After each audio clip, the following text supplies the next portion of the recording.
Welcome to This Explainer. Today, we're unpacking how a relatively small island played host to millennia of invasions, migrations, and wild cultural collisions that, quite frankly, fundamentally shaped the modern world. We are looking at the entire history of England, and trust me, it's a wildly fascinating ride.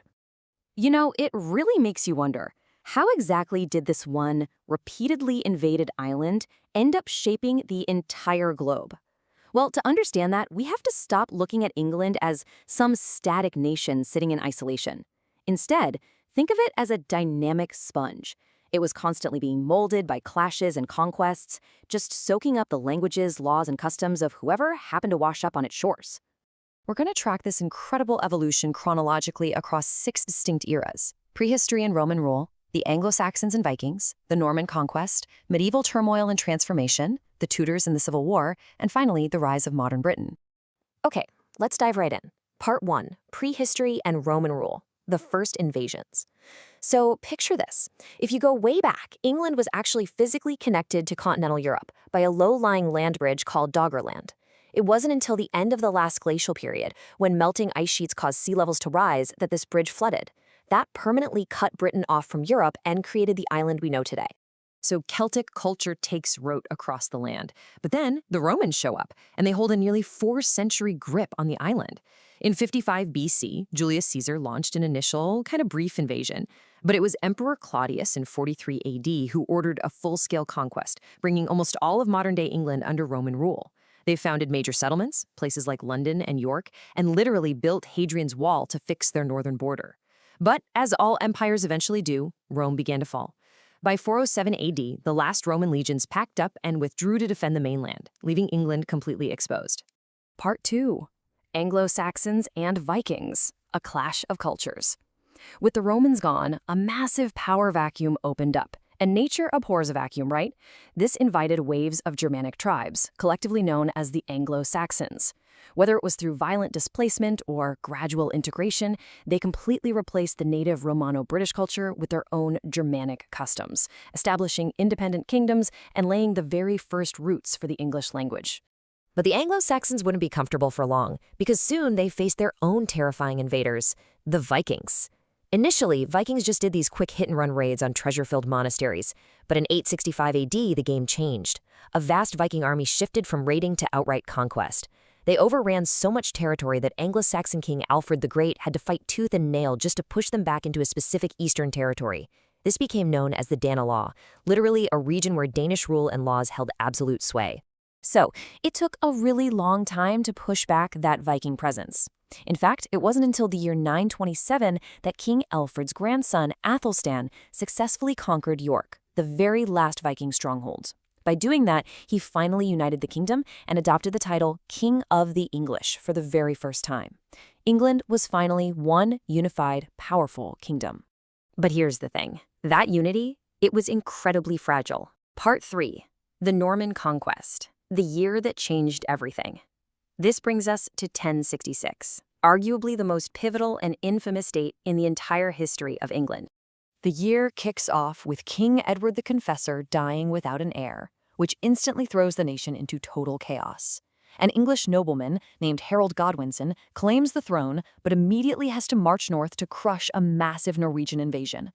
Then, just weeks later, his exhausted army is forced to march all the way back down south to face yet another invasion. This all culminates in the legendary Battle of Hastings. Duke William of Normandy defeats King Harold, who, legend has it, died by taking an arrow straight to the eye. Just like that, the Anglo-Saxon royal line was permanently extinguished. Afterwards, King William commissioned the Domesday Book to survey his new prize, and the results were absolutely staggering. The entire Anglo-Saxon nobility was completely replaced. The Normans took over, and they brought the French language with them, making it the exclusive language of the ruling elite.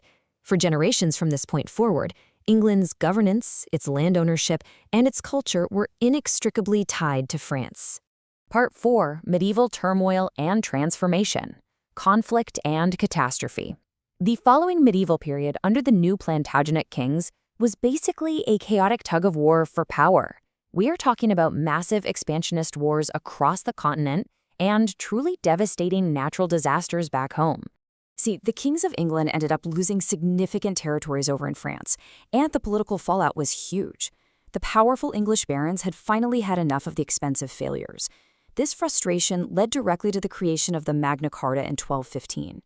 King John was literally forced by his barons to sign this charter, leading to a major reduction in his absolute power. It laid the very early foundational concepts for limiting royal authority. But all those military and political ambitions were violently put on hold in 1348 by a microscopic enemy. The Black Death hit England's shores. In less than 2 years, the plague swept over the entire country, wiping out an estimated 50% of the population. Just think about that. Half the country gone. This triggered massive socioeconomic shifts. With half the workforce dead, labor was suddenly in high demand. The surviving peasantry, dealing with high taxes for wars and refusing the wages, eventually boiled over into the massive peasants' revolt. And the chaos certainly didn't stop there. After suffering huge territorial losses in the Hundred Years' War with France, the English royal dynasty actually fractured from within. This erupted into a brutal 30-year civil war known as the Wars of the Roses. It was famously symbolized by the two rival branches of the Plantagenet dynasty, the White Rose of York fighting against the Red Rose of Lancaster. Those bloody dynastic wars finally came to an end in 1485 at the Battle of Bosworth Field, with Henry Tudor claiming victory. Part 5. Tudors and the Civil War. Religion and Republic. This era ushered in a time of truly notorious monarchs and extreme, often violent, religious whiplash for everyone in the country. And no monarch embodies this disruption quite like Henry Tudor's son, King Henry VIII. Driven by an absolute, relentless desperation for a male heir, Henry radically split England away from the Catholic Church just so he could secure a divorce. This sparked a century of deep religious upheaval. He cycled through 6 wives in a dizzying, deadly progression: divorced, executed, died, divorced, executed, survived. It was a period of intense instability at the very top of the state. As we roll into the 17th century, that instability shifts from religion to governance. Severe disagreements over power between the new Stuart kings and Parliament literally exploded into the English Civil War in 1642. The country was ripped apart. On one side, you had the Royalists, loyal to King Charles I. On the other, the Roundheads, which were the parliamentarian forces led by Oliver Cromwell. The parliamentarians ended up winning, and the aftermath was just incredibly chaotic. In a completely unprecedented move, King Charles I was executed in 1649. England briefly became a republic under Cromwell, but by 1660 they actually restored the monarchy under Charles II. Still, religious and political tensions flared up yet again, leading to the Glorious Revolution in 1688, where the king was essentially ousted. Finally, in 1689, the Bill of Rights was passed. This was a game-changer, permanently recognizing the supreme authority of Parliament and forever limiting the power of the English crown. Part 6. Rise of Modern Britain. Empire and Evolution. Following the Acts of Union in 1707, the English and Scottish parliaments formally merged. What that means is, from this point onwards, the specific history of England transitioned into the broader history of the Kingdom of Great Britain as a whole. And Britain was about to change the world. Driven by the staggering economic output and the crazy technological innovations of the Industrial Revolution, and backed by the dominant military might of the Royal Navy, Britain expanded rapidly. By the 19th century, it had transformed into an unprecedented global superpower, establishing what would become the largest empire to have ever existed in human history. So, we have just rapidly covered thousands of years of bloodshed, migration, and conquest. But what is the ultimate legacy of this incredible crucible of culture? Well, it's actually perfectly encoded into the very vocabulary I'm using to speak to you right now. The English language is a direct reflection of this entire history. We use Latin words introduced by the Romans, Germanic structures from the Anglo-Saxons, Old Norse terms brought by the Vikings, and a massive French vocabulary imposed by the Normans. It's a language built entirely on constant evolution and adaptability. Which leaves us with a pretty fascinating final thought to walk away with today. Think about the epic journey we've just mapped out. Every single time we speak English, are we literally just echoing the ghosts of ancient empires, invading armies, and centuries of survival? Thanks so much for joining me on this explainer, and hey, keep exploring the history hidden right inside your own sentences.